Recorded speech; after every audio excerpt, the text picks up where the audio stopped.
allahu akbar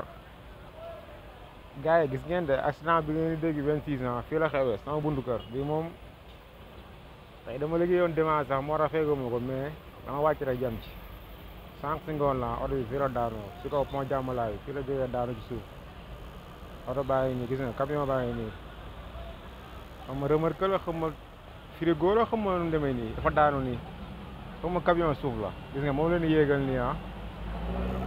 chauffeur bi nag dégg naa déewul mais dafa kepp woon gaañu woon na am na ay gaañ-gaañ yu métti ah mais déewul muy accident bu garaaw bu métti sax fii si parcelle 26 ans en face rek sama buntu kër dama demoon liggéey moo tax fekkewuma ko mais dama ñëw rek yem ci affaire yi ñuy gars yi di si commentaire nii ah Parcelles Assainies Diamalaye 26 ans